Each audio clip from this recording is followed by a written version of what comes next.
Үед 10 тэрбум доллартай тэнцэх шилжих рублийн зээлийг хойд хөршөөс зээлж 100 мянган айлын орон сууц барьж 6 аймгийг нийслэлтэй автозамаар холбож томоохон үйлдвэрүүдийг барьж байгуулсан байдаг.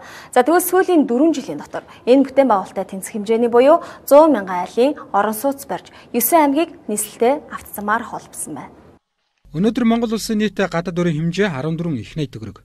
Ганцхан жишээнд дурдъя. Монгол улсын хөгжлийн банк одоогийн байдлаар Чингис Самура бонд болон бусад гэсэн нийт 6 их найт төгрөгийн зээлийн хүүсвэрийг гадаад зах зээл дээрээс босгосон байдаг. Тэгвэл энэ хэмжээний зээлийг чухам юунд зарцуулав? Томоохон төсөл хөтөлбөрүүд үүн дотор 3-4-р цахилгаан станцын өргөтгөл 5 толгой гэх мэт төслүүдийг санхүүжүүлэхэд 2 их найт төгрөгийн зээл олгосон. Мөн хувийн хвшлийн төсөл хөтөлбөрүүдэд 1.5 их найт төгрөг. Үүн дотроо барилга, хөдөө аж ахуй 888 төслүүд. Үүн дотроос хамгийн их шүүмжлэл хүртсэн зам, дэд бүтцийн салбарт 1.5 их найт төгрөгийн зээл олгож санхүүжүүлсэн байдаг.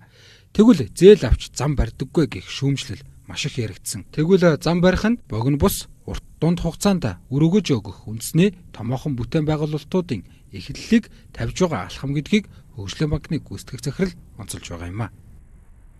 Эхлээд замаа барьсан тийм. Зам барьчаад дараа нь цахилгаан дулааныхаа их усруудыг дэд үтцийн инженерийн шугамудаа барьсан. За ингэсний үр дүнд юу болж байгаа нөхөр үйлдвэр барьж болж эхэлж байна. Өмнө нь бол замч байхгүй юу ч байхгүй газар одоо яаж үйлдвэр барьж цахилгаан байхгүй ус байхгүй юу ч. За эхлээд үйлдвэр барих боломжтой болчиход тэгээд одоо 888 ч гэдэг юм жижиг дунд хөгжүүлэх сангарч гэдэг юм уу үйлдвэрүүд боловсруулах үйлдвэрүүд ингэ санхүүжүүлээ явж байна л да. Тэгэхээр өмнө нь барьж болдгүй байсан түүхий хідэн байдаг мөртлөө маш хямдхан чанартай түүхий хідэн байдаг мөртлөө үйлдвэр байгуулаад боловсруулаад зах зээл нийлүүлж болдгүй байсан тийм газар одоо болдог болж байгаа болохоор бид бол ирэх нэг 5-аас 10 дор хийж цаашдаа 20-30 жил гадаад одоо зах зээл рүү түүхийд нийлүүлэхгүйгээр дотоодынх нь нөөц болцоогоор бас эдийн засгийн өсөлтийг хангах тийм тодорхой хэмжээний боломжтой болж байгаа л да.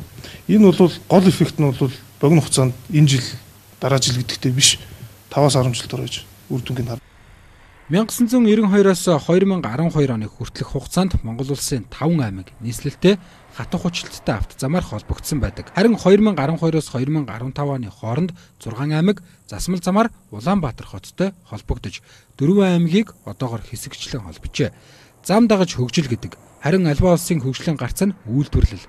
Тэгвэл үйлдвэрлэлийг бий болгохын тулд эхлээд дэд бүтц нь тавигдсан байх ёстой юм а. Төрийн байгууллагын үйл ажиллагаанд анализ хийж дахин инженерчлэлийн систем нэвтрүүлснээр ажилчдын бүтээмж нэмэгдэж, цаг хугацаа хожих, цаас хэмнэх, хүмүүрийн ажлын гүйцэтгэлийн үнэлгээ гарах шилэн өрөө системийг бий болгожээ. Өөрөөр хэлэх юм бол эргэн таны илгээсэн бичиг баримт эзэндээ хүрсэн эсхийг улсын хурлын тамгын газрын мэдээлэл үйлчилгээ удирдлагын төвийн шилэн цонхоор хяндаг болсон байна.